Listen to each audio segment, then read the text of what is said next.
Hola amigos de YouTube, hoy les voy a enseñar cómo se descarga eApp Free. Primero vamos a Cydia, vamos a Fuentes, Ajuste, Editar, Agregar. Las repas se las dejo en la descripción, entonces van a buscan eApp Free. Yo ya la tengo descargada como ven, entonces nos vamos a eApp Free,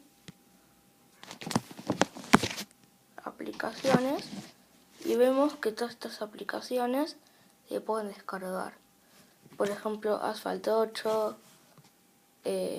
Clash of Clans, Copter Rope, Dragon Ball, el Fruit Ninja, Head Soccer, Injustice, Jetpack, Minion Rush y muchos más. Espero que les haya gustado este vídeo y suscríbanse. Gracias.